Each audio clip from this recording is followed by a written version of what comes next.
अंधेरे और तनाव से भरे बैंक के भीतर समय लगातार आगे बढ़ रहा है। दीवारों के बाहर पुलिस की गाड़ियां कतार लगाए खड़ी हैं और भीतर हर पल कीमती है। तीसरे एपिसोड में कहानी न सिर्फ गहराई लेती है, बल्कि हर किरदार के भीतर की कमजोरियां और इच्छाएं सतह पर आने लगती हैं। अब तक सुनियोजित दिखने वाला यह डकैती का खेल अचानक दरकने लगता है। क्रैक्स जो हर दिशा में फैल रहे हैं। भीतर की हलचल सबसे पहले शुरू होती है बंधकों से। आर्तुरो हमेशा की तरह बेचैन और हिम्मती अपनी जान बचाने को एक खुफिया योजना बनाता है।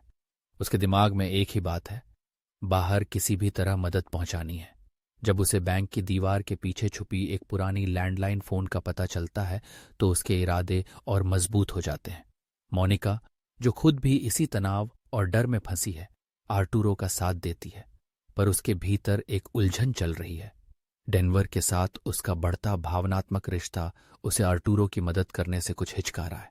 मोनिका के लिए यह लड़ाई अब सिर्फ बाहर निकलने की नहीं, अपने दिल की भी हो गई है। इस बीच बर्लिन का दबदबा और भी कठोर हो जाता है। आर्तुरो के छिपे इरादों की भनक उसे लग जाती है। बर्लिन का क्रूर, भावनाविहीन व्यवहार अब न सिर्फ बंधकों बल्कि अपनी टीम के लिए भी चिंता का विषय बनने लगा है। उसकी हरकतों से टीम के भीतर असंतोष बढ़ता है और हर कोई महसूस करने लगता है कि बर्लिन की लीडरशिप कहीं उन्हें सबको खतरे में न डाल दे। बर्लिन के लिए सिर्फ एक चीज मायने रखती है, अनुशासन और डर, चाहे उसके लिए किसी भी हद तक क्यों न जाना पड़े। दूसरी ओर प्रोफेसर, जो हमेशा एक कदम आगे रहने के लिए जाना जाता है, इस बार एक बड़ी चूक कर बैठता है। पुलिस की नजरों से बचने के लिए वह भेष बदलकर बाहर निकलता है। किस्मत से उसकी मुलाकात रकेल से होती है। दोनों एक दूसरे की असलियत से अनजान हैं, लेकिन मुलाकात के दौरान एक अनकही नजदीकी और समझदारी पनपने लगती है। प्रोफेसर को एहसास नहीं होता कि यह रिश्ता जितना खूबसूरत है उतना ही खतरनाक भी साबित हो सकता है। रकेल, जो मामले की प्रमुख जांच अधिकारी है, प्रोफेसर की असल पहचान से अनजान होते हुए भी उसके बात करने के अंदाज में कुछ जाना पहचाना महसूस करती है। रकेल की जिज्ञासा बढ़ती जाती है।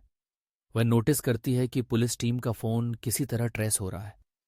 डिटेक्टिव की नजरों से बचना मुश्किल है और अब वह प्रोफेसर की आवाज, उसके शब्दों के चुनाव, सब कुछ बारीकी से जांचने लगती है। उसे धीरे धीरे एहसास होने लगता है कि कोई बहुत नजदीक से पूरी पुलिस टीम की हरकतों पर नजर रखे हुए है। अब वह प्रोफेसर की असलियत तक पहुंचने के लिए तैयार है, लेकिन क्या प्रोफेसर वक्त रहते संभल पाएगा? इसी तनाव के बीच टोक्यो और रियो के बीच का रिश्ता भी डगमगाने लगता है। प्रोफेसर ने टीम को साफ हिदायत दी थी, कोई व्यक्तिगत रिश्ता नहीं, कोई भावनात्मक कमजोरी नहीं। लेकिन टोक्यो के लिए रियो सिर्फ टीम का सदस्य नहीं, अब उसके दिल की धड़कन भी बन चुका है। दोनों के बीच बढ़ता तनाव, डर और प्यार, यह सब मिलकर उनकी फैसलों को प्रभावित करने लगता है। डकैती के माहौल में जहां हर पल सतर्क रहना जरूरी है, टोक्यो के लिए रियो की चिंता हर पल बढ़ती जाती है।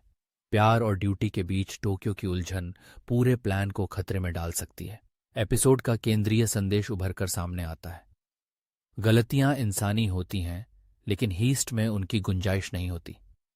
हर किरदार अपनी अपनी जगह पर कमजोर पड़ता दिखता है और यही कमजोरियां पूरे मिशन को डगमगा सकती हैं। एपिसोड का समापन एक जबरदस्त क्लिफहैंगर के साथ होता है।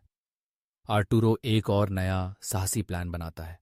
दूसरी ओर प्रोफेसर को यह डर सताने लगता है कि पुलिस उनके रेडियो सिग्नल्स को ट्रेस करने के बेहद करीब पहुंच चुकी है। अब एक छोटी सी गलती, एक अनजानी चूक पूरे नेटवर्क को एक्सपोज कर सकती है।